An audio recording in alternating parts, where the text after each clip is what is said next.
Pakistan cricket team से हटने के बाद हफीज ने बाबर आजम के बारे में कुछ बातें कही। बाबर आजम को लेकर के वैसे भी लगातार उनकी पोजीशन को लेकर के या उनकी टीम में मौजूदगी को लेकर के काफी बातें चल रही हैं और हफीज खास करके जब से बाहर गए हैं वो टीम के बारे में कुछ कुछ बात कह रहे हैं। जैसे उन्होंने अभी कुछ टाइम पहले कहा था कि 4 साल के बारे में बात हुई थी, 4 साल एक कॉन्ट्रैक्ट पर हुआ था मेरा, बट मुझे 2 महीने में ही निकाल दिया। लेकिन अब उन्होंने एक और बात कही और उसमें भी इत्तेफाकन 2 महीने इन्वॉल्व हैं। उन्होंने कहा कि बाबर आजम को मुझे कन्विंस करने में कि बाबर आप 3 नंबर पर आ जाओ, पाकिस्तान क्रिकेट टीम के लिए बेहतर ये होगा कि आप तीसरे नंबर पर आकर खेलो, ना कि ओपनिंग पर। और जब बाबर तीसरे नंबर पर आए थे, इस चीज को लेकर काफी कंट्रोवर्सी भी क्रिएट हुई थी कि बाबर जो थे वो ओपन में ही ज्यादा बेहतर थे, वहीं पर वो ज्यादा अच्छा परफॉर्म कर रहे थे, उनको T20 क्रिकेट में नीचे लाने की जरूरत नहीं थी। लेकिन हफीज को ऐसा लगता था कि वो 3 नंबर पर ज्यादा अच्छा परफॉर्म कर पाएंगे। हफीज ने कहा कि बाबर को इस बात के लिए मुझे कन्विंस करने में 2 महीने लग गए। मैं लगातार बाबर से कहता था कि बाबर आप नीचे आकर खेलोगे तो टीम के लिए ज्यादा बेहतर होगा। जो आपकी फॉर्म ऑफ क्रिकेट है वो हम एज एन ओपनर नहीं देखते हैं टीम में। मोहम्मद हफीज जो इससे पहले डायरेक्टर ऑफ टीम थे पाकिस्तान क्रिकेट टीम के, एज अ डायरेक्टर भेजा गया तो उनको 2 महीने के लिए वो रहे भी उस पोजीशन पर। उन्होंने कहा था कि मैंने कोशिश की हर वो चीज करने की जिससे मैं पाकिस्तान क्रिकेट टीम को बेहतर बना सकूं, और उसमें ही एक डिसीजन ये भी था कि बाबर आजम को जो उनके खेलने का तरीका है, मैंने उनसे पहले तो ये कहा कि आप पहले अपने खेलने के स्टाइल को थोड़ा चेंज कीजिए, टीम की जो रिक्वायरमेंट है उस तरह से खेलिए।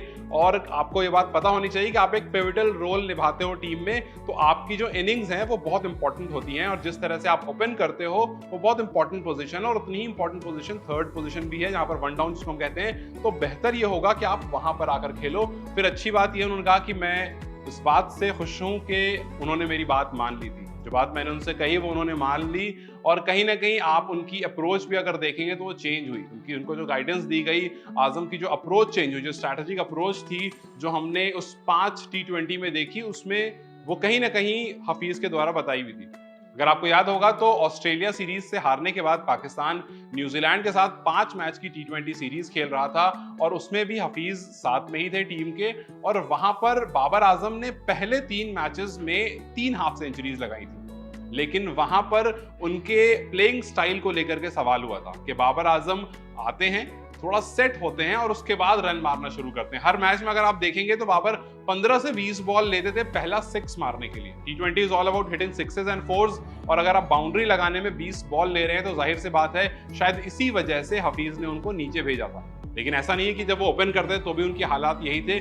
ओपन जब करते थे तो थोड़ा हमें डिफरेंस देखने को जरूर मिलता था, लेकिन वहां पर भी बाबर वो एंकर रोल जिसकी बात लगातार होती है उसको प्रूव नहीं कर पाए कि वहां पर आकर के अगर आप एक हाफ सेंचुरी लगाते हो तो आपका स्ट्राइक रेट 150-160 का होना चाहिए। हालांकि बाद में उनका स्ट्राइक रेट 150-160 जरूर हो जाता था, लेकिन काफी लोगों ने इल्जाम लगाया कि बाबर आजम का जो खेलने का तरीका है उसमें ऐसा है कि शुरू में जितनी बॉल ले लेते हैं वो सामने वाले में प्रेशर आ जाता है, जिस वजह से बाबर जब 160 या 150 के स्ट्राइक रेट पर पहुंचते हैं तब तक बहुत लेट हो चुका होता है।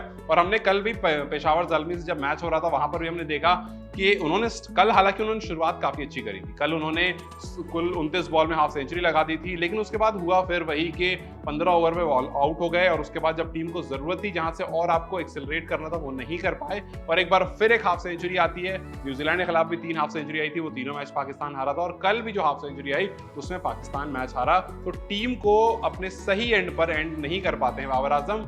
हालांकि हफीज ने ये कहा था कि अप्रोच अगर बाबर रखेंगे तो बेहतर होगा, लेकिन हफीज का मानना था कि वो नीचे आए, लेकिन PSL में वो फिर से उन्होंने ऊपर आना शुरू करा। तो अब ये देखना है कि हफीज तो टीम से चले गए, हफीज को 2 महीने रख करके टीम मैनेजमेंट ने उन्हें हटा दिया, तो क्या वापस से जब T20 सीरीज शुरू होगी पाकिस्तान की, या फिर जब T20 वर्ल्ड कप होगा उसमें बाबर ओपन करते हैं या फिर वो नीचे ही आते हैं? आपको क्या लगता है, क्या बाबर ओपन आए तो ज्यादा बेहतर है पाकिस्तान के लिए, या फिर 1 डाउन उनकी ज्यादा बेहतर पोजीशन? अपने राय मुझे कमेंट सेक्शन में जरूर बताएं। इस वीडियो को लाइक और शेयर जरूर करें, और जाते जाते चैनल को सब्सक्राइब करते जाएं।